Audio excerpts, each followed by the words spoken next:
जी हाँ दोस्तों, तो लीजिए, मोदी के करीबी ने ही पलटी बाजी, राहुल के सुर में सुर मिलाया। दोस्तों, एसआईआर को लेकर अब सियासी घमासान एक नए मोड़ पे पहुंच गया है।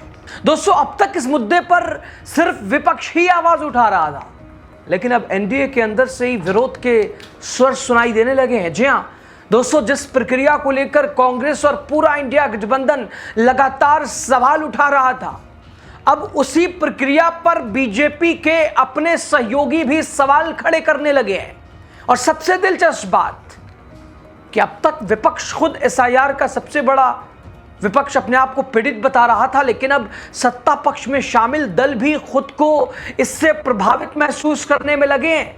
पहले टीडीपी ने इस प्रक्रिया पर सवाल उठाए थे और अब एनडीए में शामिल एक और बड़े दल के वरिष्ठ नेता ने भी गंभीर आरोप लगाए हैं। ऐसे में सवाल उठना तो लाजमी है कि आखिर ऐसा क्या हो रहा है कि सरकार के अंदर अपने सहयोगी भी अब खुलकर बोलने लगे हैं अपने अपनों के ही खिलाफ। दोस्तों, विपक्ष लगातार लंबे समय से आरोप लगा रहा है कि एसआईआर के नाम पर फर्जी वोटरों को वोटर लिस्ट में जोड़ा जा रहा है, जबकि वास्तविक और वैध मतदाताओं के नाम सूची से हटाए जा रहे हैं। विपक्ष लगातार इसे लोकतंत्र और मतदान के अधिकार से जुड़ा बड़ा मुद्दा बता रहा है। दूसरी ओर बीजेपी और उसके सहयोगी अब तक इन आरोपों को विपक्ष की राजनीति और भ्रम फैलाने की कोशिश ही बताते रहे हैं, लेकिन अब तस्वीर बदलती हुई दिखाई दे रही है। मोदी सरकार के करीबी माने जाने वाले नेता भी एसआईआर की प्रक्रिया पर सवाल उठा रहे हैं और चुनाव आयोग से शिकायत कर रहे हैं। इसके बाद कांग्रेस ने भी बीजेपी को घेरते हुए कहा कि जब एनडीए के अंदर ही इस प्रक्रिया को लेकर असंतोष है, विवाद है, तो उसके नेताओं को सिर्फ बयान देने के बजाय उनके नेताओं को प्रधानमंत्री नरेंद्र मोदी और चुनाव आयोग से एसआईआर पर रोक लगाने की मांग करनी चाहिए। कांग्रेस ने तो यहां तक कह दिया कि अगर एनडीए के सहयोगी वास्तव में इस प्रक्रिया से परेशान हैं तो उन्हें विपक्ष के साथ खड़ा होना चाहिए। पूरे देश में एसआईआर को लेकर एक जैसी नीति अपनाने की मांग करनी चाहिए।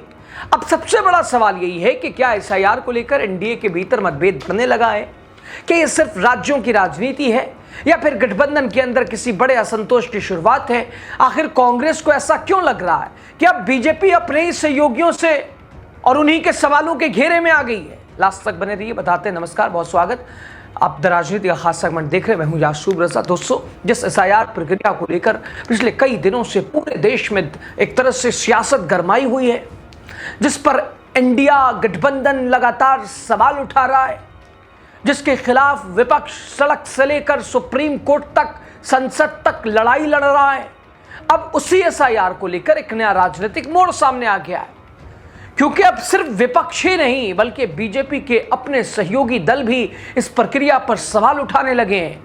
यानी जिस मुद्दे पर अब तक बीजेपी और उसके सहयोगी एकजुट होकर विपक्ष को घेरते थे, बता रहे थे विपक्ष भ्रम फैला रहा है, राजनीति कर रहा है, उसी मुद्दे पर अब एनडीए के अंदर से ही अलग अलग आवाजें सुनाई देने लगी हैं। विपक्ष वैसे लंबे समय से कहता रहा है एसआईआर के नाम पर मतदाता सूची में गड़बड़ी हो रही है, लेकिन बीजेपी उसके सहयोगी इन आरोपों को राजनीति, पाखंड, भ्रम फैलाने की कोशिश बताते रहे। चुनाव आयोग की प्रक्रिया का खुलकर बचाव किया है बीजेपी ने और विपक्ष पर लोकतांत्रिक संस्थाओं को बदनाम करने का आरोप लगाया है। लेकिन अब सवाल इसलिए उठ रहा है क्योंकि बीजेपी के सहयोगी दल के केंद्रीय मंत्री खुद चुनाव आयोग के पास शिकायत लेकर पहुंच गए। उन्होंने आरोप लगाया कि एसआईआर प्रक्रिया का दुरुपयोग हो रहा है। मोदी सरकार के मंत्री, मतदाता सूची में गंभीर अनियमितताएं हो रही हैं।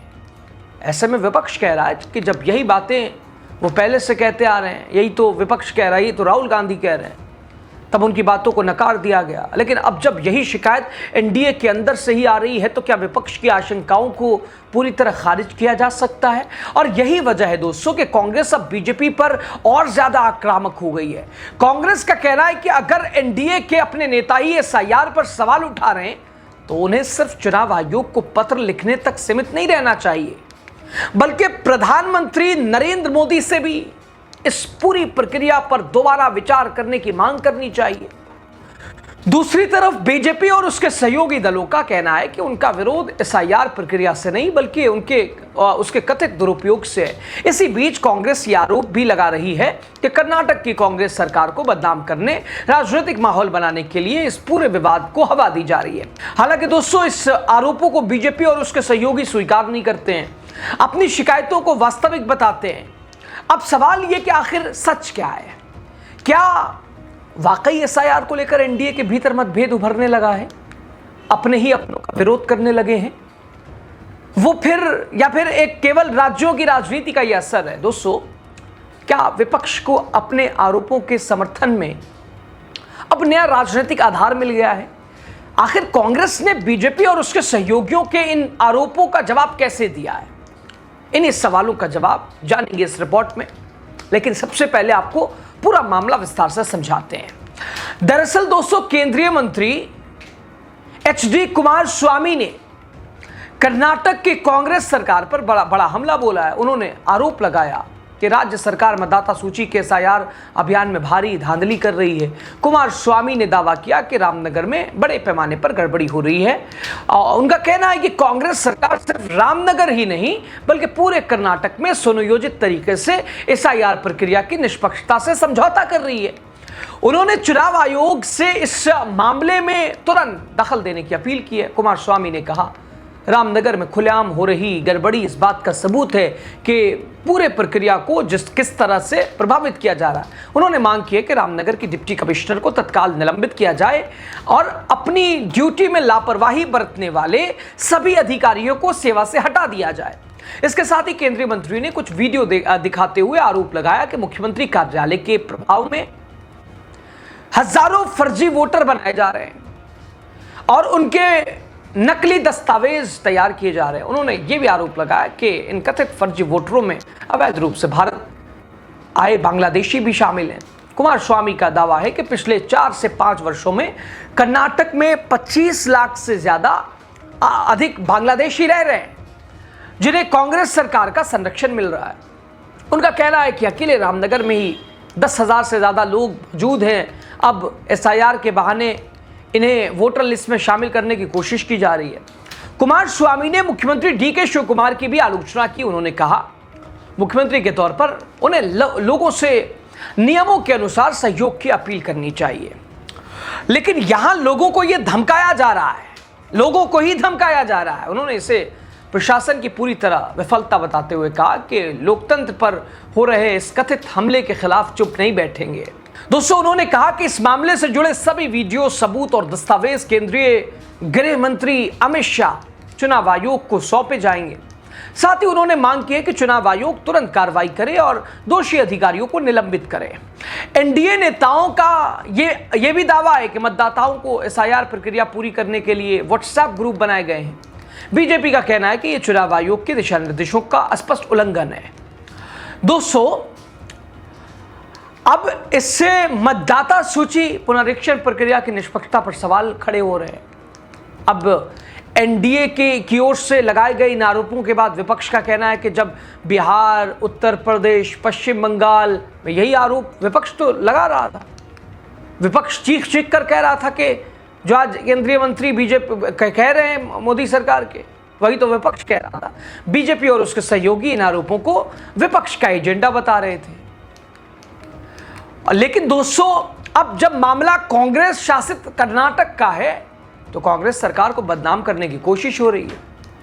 हालांकि कांग्रेस ने इन आरोपों का तुरंत जवाब भी दिया।